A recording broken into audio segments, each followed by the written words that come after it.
Nuremberg, 15 octobre 1946. Cellule 5. Hermann Göring gît mort, une capsule de cyanure écrasée entre les dents. Dans 2 heures, il devait être pendu pour crime contre l'humanité. Au lieu de cela, il a choisi sa propre fin. Pendant 13 ans, Göring fut le plus puissant lieutenant d'Hitler. Reichsmarschall, commandant de la Luftwaffe, successeur désigné du Führer lui-même. Il amassa une fortune inimaginable, un pouvoir immense dans les domaines militaires et économiques. Des œuvres d'art pillées à travers toute l'Europe. À Nuremberg, il a défendu le régime nazi avec intelligence et arrogance. Il n'a rien nié, si ce n'est avoir pleinement connaissance du génocide. Le tribunal l'a déclaré coupable de tous les chefs d'accusation, condamné à mort par pendaison. Mais Göring refusa de donner satisfaction à ses bourreaux. Comment un as de l'aviation décoré de la Première Guerre mondiale devient-il un criminel de guerre? Comment un homme peut-il devenir l'héritier désigné d'Hitler, puis chuter si brutalement qu'il choisit le poison plutôt que la raison? La réponse commence par la gloire dans le ciel de France. Mais cet ultime acte de défi a débuté par la gloire, l'ambition et une guerre mondiale. Hermann Göring naquit le 12 janvier 1893 à Rosenheim, en Bavière. Son père était un ancien officier de cavalerie. Son parrain, un riche médecin juif, subvint aux besoins de la famille durant toute l'enfance de Göring. Göring fréquenta à bas l'Académie militaire de Berlin-Lichterfelde, dont il sortit diplômé en 1912 et rejoignit le régiment Prinz Wilhelm de l'armée prussienne. La Première Guerre mondiale a marqué le début de sa carrière. Il servit d'abord dans l'infanterie, avant de rejoindre l'armée de l'air en 1915, où il devint pilote de chasse. Göring se révéla exceptionnel dans les combats aériens. Il abattit 22 avions alliés et obtint le titre d'Aas.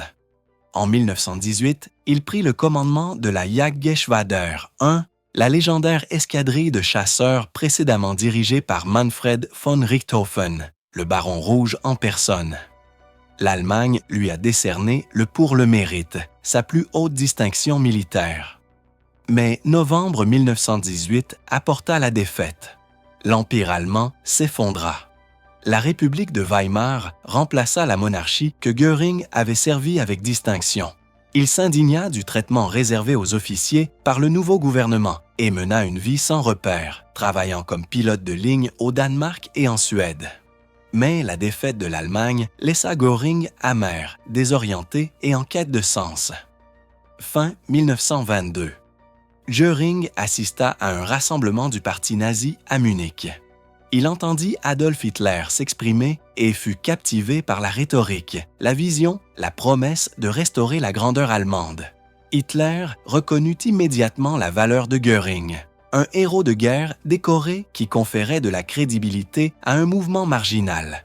Il lui proposa le commandement de la SA, les SA, Sturmtrupper. Göring accepta. 9 novembre 1923. Le putsch de la brasserie.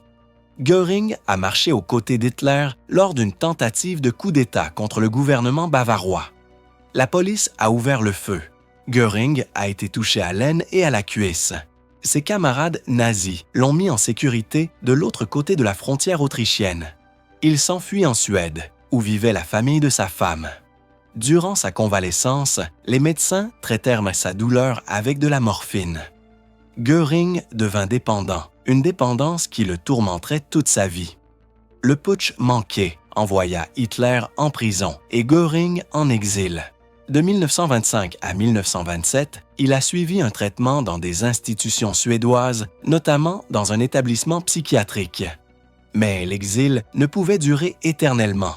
En 1927, Göring retourna en Allemagne, prêt à reconstruire. 1927. Göring est rentré en Allemagne grâce à l'amnistie accordée par Hitler aux participants au Putsch. 1928. Il fut élu au Reichstag comme l'un des 12 représentants nazis. Göring utilisa son origine aristocratique, son expérience militaire et ses relations sociales pour rendre les nazis respectables aux yeux des élites conservatrices et des industriels. En juillet 1932, le parti nazi remporta 230 sièges, devenant ainsi le premier parti du Reichstag. Göring en devint le président. 30 janvier 1933, Hitler est nommé chancelier d'Allemagne. Les récompenses de Göring furent immédiates et considérables. Il devint ministre de l'Intérieur prussien, contrôlant la police du plus grand État d'Allemagne. Quelques mois plus tard, il créa la Gestapo, la police secrète d'État, qui allait terroriser ses opposants pendant 12 ans. Göring a nazifié les forces de l'ordre, purgé ses ennemis politiques et intimidé toute dissidence. Il devint également commissaire du Reich à l'aviation, reconstruisant secrètement l'armée de l'air allemande en violation flagrante du traité de Huy. Versailles. Le pouvoir s'est rapidement concentré entre ses mains. Avec Hitler comme chancelier, Göring s'est employé à consolider son pouvoir absolu. 30 juin 1934. La nuit des longs couteaux. Hitler ordonna la purge des dirigeants de la SA afin d'apaiser l'armée et d'éliminer les rivaux potentiels au sein du mouvement nazi. Göring supervisa les opérations à Berlin, coordonnant arrestations et exécutions avec une efficacité impitoyable. Ernst Röhm et des dizaines de dirigeants SA furent tués. La SS s'imposa comme la force suprême. 1936, Göring fut nommé commissaire du plan quadriennal, chargé de préparer l'économie allemande à la guerre. Il écarta les économistes et les industriels traditionnels, centralisant le contrôle économique sous l'autorité nazie. Son pouvoir était immense. Il contrôlait la production de guerre, l'allocation des ressources, le déploiement de la main-d'œuvre. Göring s'est également enrichi de façon spectaculaire. Il a accumulé des postes gouvernementaux, des entreprises d'État et des biens confisqués. Son domaine, Karinhall, au nord de Berlin, devint un monument à l'excès, rempli d'œuvres d'art pillées, d'animaux exotiques, de trophées de chasse et de meubles somptueux. À la fin des années 1930, Göring était le bras droit incontesté d'Hitler. En 1939, il dirigeait un empire, militaire, économique et personnel. Septembre 1939. L'Allemagne envahit la Pologne. La Luftwaffe de Göring assure une supériorité aérienne décisive, anéantissant les défenses polonaises en quelques semaines. Mai 1940. La France tombe en 6 semaines. Göring est promu Reichsmarschall, un grade créé spécialement pour lui, au-dessus de tous les autres chefs militaires allemands. Hitler l'a officiellement désigné comme successeur à la tête de l'Allemagne si quelque chose arrivait au Führer. Mais les responsabilités de Göring allaient bien au-delà du commandement militaire. Novembre 1938. Après la nuit de Pontzittandja, Kristall, il a supervisé l'arianisation des biens juifs, confisquant systématiquement entreprises et richesses. Le 31 juillet 1941, Göring ordonna à Reinhard Heydrich d'organiser la solution finale, c'est-à-dire l'extermination systématique des Juifs d'Europe. Il fut directement complice de la planification de l'Holocauste. Göring a également exploité économiquement les territoires occupés. Il a autorisé le travail forcé des prisonniers de guerre soviétiques, pillé des trésors artistiques à travers l'Europe et amassé une fortune personnelle grâce à des vols cautionnés par l'État. Sa collection d'art devint l'une des plus importantes d'Europe. Des chefs-d'œuvre volés étaient exposés à Karinhall. Mais dès 1943, la réalité dépassait les promesses de Göring.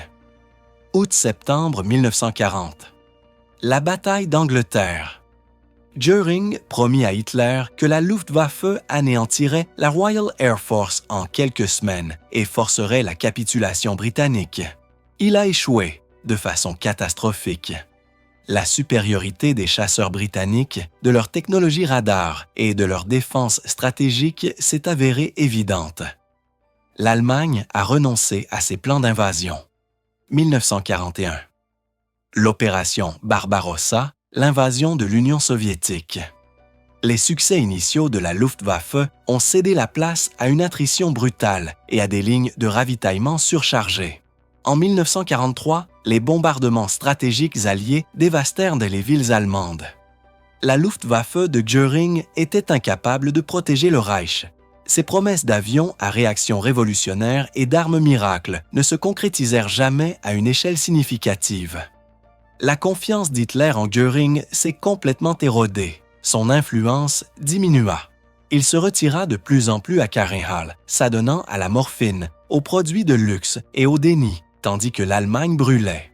En 1945, Göring n'était plus que l'ombre de lui-même, obèse, toxicomane et de plus en plus marginalisé à mesure que le Troisième Reich s'effondrait autour de lui. En avril 1945, il commit une dernière erreur de jugement fatale. 20 avril 1945. Göring quitta Berlin pour la dernière fois, se dirigeant vers le sud, en Bavière, alors que les forces soviétiques encerclèrent la capitale. Le 23 avril, il envoya un télégramme à Hitler, lui demandant l'autorisation de prendre la direction du pays en tant que successeur désigné, Hitler étant piégé et isolé dans le bunker. Hitler, influencé par Martin Bormann, interpréta cela comme une trahison. Il a démis Göring de tous ses grades, titres et fonctions. Il a ordonné son arrestation immédiate. Des gardes SS ont arrêté Göring dans sa propriété bavaroise. 30 avril. Hitler s'est suicidé dans le bunker de Berlin. Göring resta sous la garde des SS, mais fut libéré quelques jours plus tard par des troupes loyales de la Luftwaffe qui reconnaissaient encore son autorité. Le 9 mai 1945, près de Rastatt, Autriche, Göring capitule face à la 7e armée américaine. Il s'attendait à être traité comme un collègue officier, voire même à négocier les conditions de son traitement. Il a en revanche été arrêté en tant que criminel de guerre.